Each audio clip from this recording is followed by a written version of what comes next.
Hey y'all, figure we'll do an update on this. So it's been a week, 2 weeks, probably 2 weeks now, I guess. Since we've installed it, it's had several cycles go through. I haven't drained this at all, so we're going to go ahead and drain this, see how much stuff we get out. Now it's going to be loud, so.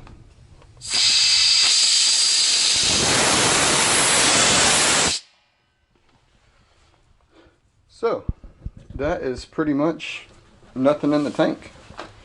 So that's pretty cool. After having several cycles, I'd expect there to be some, but there is a little bit of mist, and that's about all, and that can probably be expected going from a high pressure to a low pressure. I guess it's working. I think the video on this I haven't uploaded yet because I think I'll try and do it all together once I have everything and put as much as I can into one video. But here's where we're at on this. Okay, so after I disassembled all of this, I was ready to throw it into the sandblaster. Voila. So I had a pair of gloves that I got for Christmas. I think it was last year, maybe the year before that. But these gloves that I had, they had a small tear in them right here, and I'd just been kind of babying it for a while, and then this blew out not too long ago, and so since I had the other pair, I figured might as well just throw the new pair on. So tried to put the new pair on. Well, they were a 6-inch opening from here to there on the gloves, and this is actually a 7-inch opening. But so obviously they wouldn't work. Went down to Northern Tools. They have a little bit better quality glove, and I think they're like 45 bucks or something like that. But a lot better quality of glove. I figured it'd last longer, but they were out of stock, so can't really use that for another week or so. Maybe 5 days, I guess, is what I got left. Anyways, I'll put those back on, then that'll be good to go. I also bought an LED light strip that I'm going to put on the top, just around the top, and it should cover just a little bit on the sides, not a whole lot, but it was one of those internet Chinese company things, and it was like 20 bucks for the LED light strip and the power and all that stuff. So it was 100 inches, or I'm sorry, 100 centimeters long, which is like 3 foot, 3.3 something inches or something or another. So I should be able to cover just a little bit on the side, but all the front. So whenever I'm looking down, I should be able to get a pretty good light onto whatever I'm working on. And I was thinking I'd also get some Scotch tape or some packing tape and cover the LED light strip, so whenever it does get all whenever all the media is bouncing around and stuff, it'll wear out that tape before it does the light. It's only 20 bucks, so that's not that big a deal. But if I can make it last a year longer than without it, then why not? So that's what I'm waiting on for that. We'll finish doing that and we'll go from there. Now here, I was gonna get I guess I don't need that. I was going to get the metal lathe. I was super excited about it. I've been saving up for a while. I had about half the money that I needed because I was going to buy the stand and the 10x22 variable speed metal lathe from Grizzly. It was the G0752. I live here in Oklahoma. The closest one to us is Missouri, and they didn't have the lathe in stock, but they had the stand in stock. Well, so they said that it was on back order and I wouldn't get it till February. Here it is, the beginning. Well, actually it was at the end of November whenever I ordered it, and I wouldn't get it till February. Well, the way I was going to do it was I had half the money now. I was going to put the other half on 0% interest, like credit card deal through PayPal, which would have worked out perfect. Well, since that back order was so long, it was going to cancel the order. So I was talking to them, and they had several of those same lathes that were in Washington, but they wouldn't ship it from Washington to here.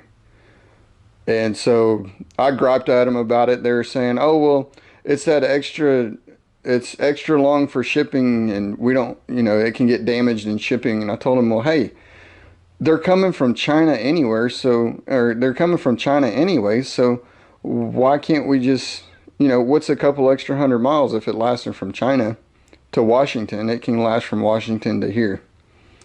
But anyway, so I griped at them and told them, I said, "Here's the thing, I'm a brand new customer. I've never ordered anything from you. You have one in stock, it's just in a couple states over.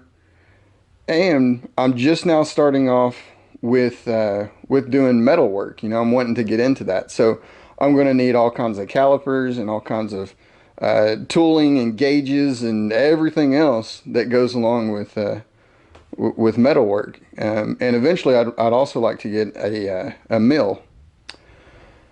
And so they basically said, "No, we're not going to ship it from Washington. You can wait till till February and place your order there." So I told them to cancel the whole thing. So now I got this money burning a hole in my pocket. I've been wanting to do, well, this. It's kind of funny whenever I'm looking at it. Anyways, so now I'm going to put the money back into the Corvette. Again, that's the Bowtie Overdrive Stage 2 700 R4. I ordered the cross member for 1980 Corvette transmission cross member. And I bought that. It should be here next week. No, it should be here, I think. Yeah, well, it doesn't matter. Anyway, so I'll get it next weekend. Here's the Jegs. Well, I bought it from Jegs, but it is the ACC Street Bandit, like Boss Hog, 9 3/4 inch stage 2 torque converter. So this thing should be a beast. It should be, I think, 28 to 3200 RPM. I was really wanting about 2500 RPM, but well, whatever. It should be alright. But this is a lighter torque converter. It should give me better revs.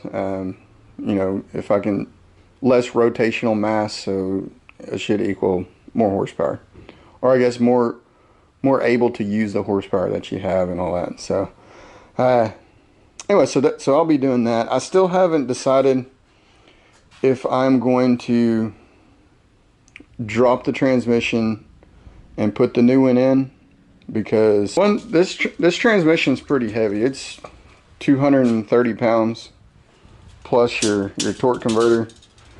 So that needs to be, that's about 17.5 inches wide. I'm going to have to, if I do it, I'm going to have to build a little cart that I can stick it on and roll it underneath. So you're probably looking at least 19 or 20 inches tall.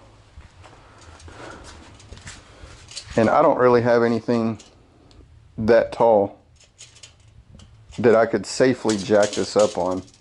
I have the roll-on ramps, and that'll probably get me about 12 inches high. But even my jack stands that I have, they really aren't all that tall. Which I don't know where they are. Maybe they're over here. I don't. It doesn't matter. So I don't know if I'm going to do that or not. But basically, the hard part's done. Well, not the hard part, but the more expensive part is done, and that's having the transmission and the new torque converter. The cross member I bought for 200, a little over 200 bucks. I think it's 204.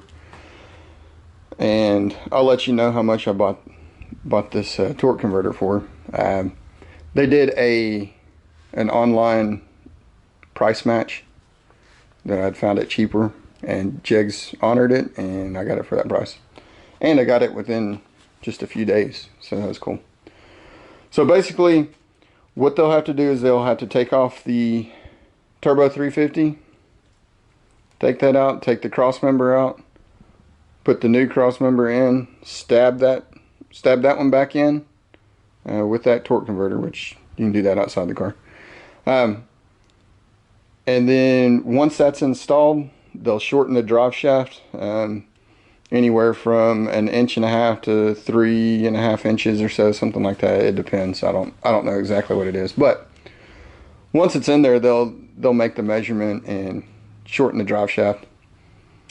From there, the TV cable, which will be installed over here, that needs to be hooked up and adjusted properly. And that's it. I mean, the hard part that they're going to have to do is take the old transmission out, put the new transmission back in, and put the cross member in. And you know, they'll have this up on a lift, and they'll also have a transmission jack, so it's going to be super easy for them. It shouldn't take them very long at all to do that. So I need to call around and see about how much that would cost. Like I said, if that keeps me from having to jack this thing up and handle 230 pounds by myself.